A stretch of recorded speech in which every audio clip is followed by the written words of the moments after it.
Hello hello Maharashtra ही संतांची राष्ट्रपुरुषाची भूमी म्हणून समजते व बीड जिल्हा हा नेता घडवणारी पावन भूमी म्हणून समजते। त्या धर्तीवर बीड जिल्ह्यातील केजीचे आदर्श व्यक्तिमत्व सर्वसामान्य गोरगरिबाच्या आणि कष्टकऱ्यांच्या हक्काला वर म्हणून धावून दिलेले रमेशजी तात्या गालपाडे साहेब बीड जिल्ह्याच्या भूमीवर आणि केजीच्या सभेच्या धर्तीवर येथील 72 जनता साहेबांच्या पाठीमागे नक्कीच पंढरपूरच्या विठ्ठलासारखी विधानसभेमध्ये पाठवले शहर येणार नाही। कारण साहेब अत्यंत महाराष्ट्र समुद्र म्हणून बीड जिल्ह्याला सांगतात कारण महाराष्ट्र विकास परिचय देते त्या महाराष्ट्र राज्याचे संस्थापक अध्यक्ष असल्यामुळे येथील 72 जनतेची सर्वसामान्य जिल्ह्याची नाळ करण्याप्रमाणे येथील जनता आपल्या या वैभवशाली नेतृत्वाला नक्कीच महाराष्ट्राच्या विधानसभेमध्ये पाठवले शहर येणार नाही। कारण त्यांचा मेळावा झाला ना भूतपूर्व भविष्य येथील 72 जनतेने उपस्थित राहून आमदारकीच्या माध्यमातून श्री त्यांना शुभेच्छा दिलेल्या असल्याने भाई आमदार रमेश दादा गालपाडे हे आमचे आहेत म्हणून त्यांच्यावर वर्षाचं मी झालेलं नाही तरी साहेबांना आपण साहेब याची 72 जनतेच्या माध्यमातून श्री आपण भावी आमदार आहात काल ना भूतपूर्व भविष्यात मेळावा झालेला असल्यामुळे येथील जनतेने आपल्याला स्वीकारलेला असल्यामुळे भविष्यात गेल्या अनेक वर्षापासून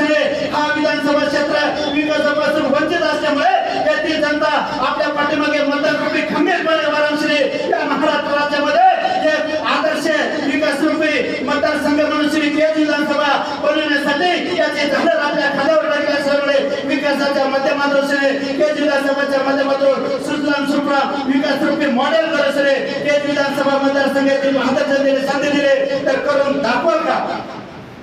नक्कीच या प्रत्येक गोष्टीला मतदारसंघ आणि मतदारसंघातील मायबाप जनता काल आपण सर्वांनी पाहिलं की या केज आंबेजोगाई मतदारसंघामधील सर्व जनतेचा आपण जनसंवाद मेळावा आयोजित करण्यात आलेला होता। आपण मीडिया असतील, प्रिंट मीडिया असेल, इलेक्ट्रॉनिक मीडिया असेल, या सर्व मीडियाच्या बांधवांनी पत्रकारांनी या मेळाव्याला उपस्थित राहून याची देही याची डोळा अशा प्रकारचं चित्रण या मेळाव्यातून आपल्याला दिसलेलं आहे। जनतेच्या अपेक्षा प्रचंड आहेत। गेल्या 46 वर्षापासून हा मतदारसंघ राखीव होता आणि या मतदारसंघामध्ये किंचितसा सुद्धा बदल झालेला नाही किंवा फरक पडलेला नाही। त्याच समस्या, त्याच अडचणी या सातत्याने जनता त्या माध्यमातून व्यक्त करतात। आपण काल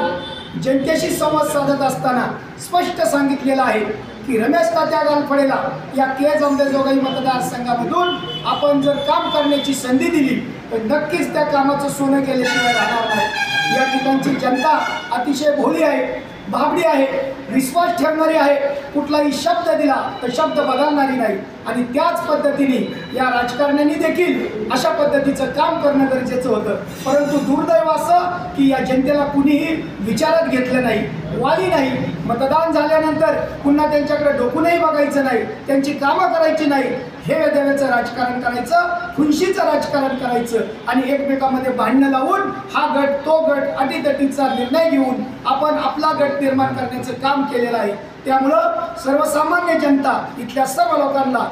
खूप मोठ्या पद्धतीनं एक वेगळ्या पद्धतीचा निकाल येत्या विधानसभेमध्ये दाखवणार आहे आणि नक्कीच मला जर संधी या मतदारसंघामध्ये मायबाप जनतेने दिली तर त्यांच्या प्रत्येक प्रश्नाचं, त्यांच्या प्रत्येक अडचणीचं आणि प्रत्येक गोष्टीचं निवारण करण्यासाठी रमेश तात्या गालपाडे नक्कीच त्या वचनाला वचनबद्ध राहील अशा प्रकारचे आपल्याला मी या ठिकाणी व्यक्त होतो।